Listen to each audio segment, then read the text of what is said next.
Light weight plate ছিল, আমি আলুটার কথা বললাম, তাহলে এর কিছুটা পোর্শন এর সাথে উঠে চলে আসলো, এর সঞ্চয় আলটিমেটলি কোথায় আসলো, ওয়েট যেটা বেশি তার সাথে।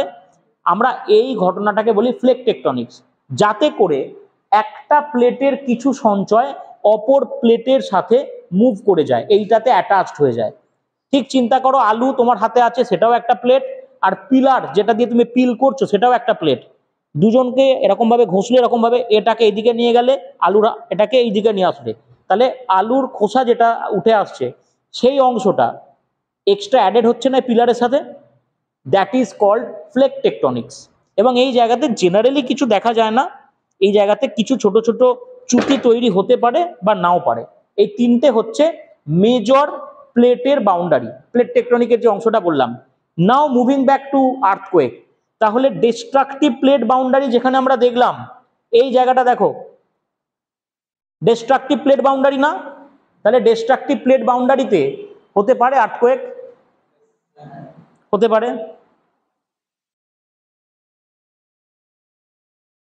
কনস্ট্রাকটিভের ক্ষেত্রে হবে না, চান্স কম, কারণ ম্যাগমা বেরিয়ে আসছে তো ফিসার টাইপের, খুব রেয়ার কেসে হয়। ট্রান্সফর্মের ক্ষেত্রে হতেও পারে, নাও পারে।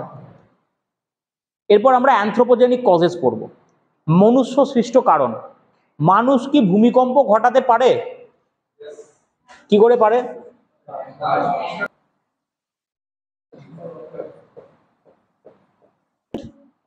যদি স্লোপ ম্যানেজমেন্ট প্রপারলি না হয়, সেই জায়গাতে আর্থকোয়েকের চান্স থাকে। কিভাবে?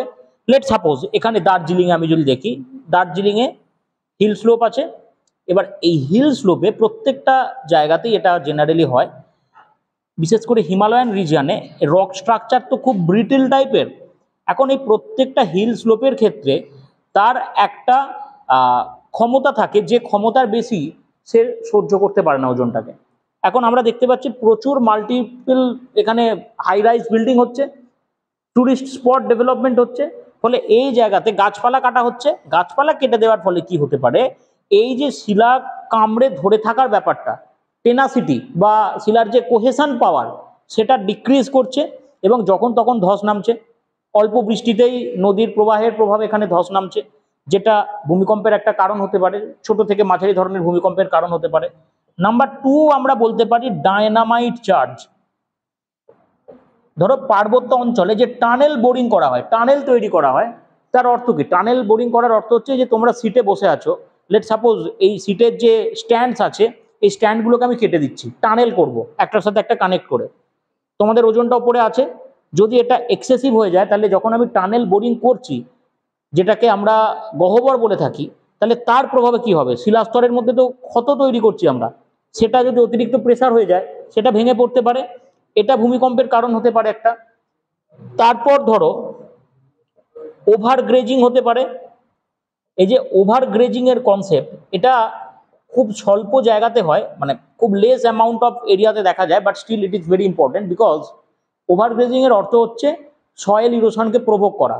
অর্থাৎ যে জায়গাতে ঘাসপালা আছে, প্রচুর গবাদি পশু, গরু ছাগল, তাদেরকে দিয়ে খাওয়ানো হচ্ছে, ফলে ওই জায়গার সয়েল ইরোশনের প্রপোর্শন কি হবে? বাড়বে না কমবে? সয়েল ইরোশন বাড়ছে, এবং যখন সয়েল ইরোশন বাড়ছে, লাইকওয়াইজ ওই জায়গাতে কিন্তু আস্তে আস্তে রক একবারে উন্মুক্ত হয়ে যাবে, ওপরের লেয়ারের সয়েল নষ্ট হয়ে যাবে, রক উন্মুক্ত হবে, যেটা পরবর্তী সময়তে ভূমিকম্পকে ডেকে আনতে পারে, ভূমিকম্পের একটা প্রবিটিভ কারণ হতে পারে।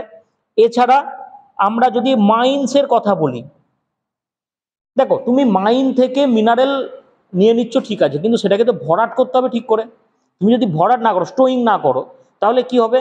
তাহলে ওই জায়গার যে প্রেসার, সেটা তো আস্তে আস্তে জায়গাটা বসতে থাকবে। তোমরা যোশীমঠের ঘটনাটা দেখেছো, উত্তরাখণ্ডের যোশীমঠে কি হয়েছিল? যোশীমঠের ঘটনাটা তো সেম। হ্যাঁ, সাবডাকশন জোন, এবং ওই জায়গাটাতে কি হয়েছে, ওই জায়গাটাতে নিচের যে শিলাস্তর সেটা ভেঙে গিয়ে বসে গেছে।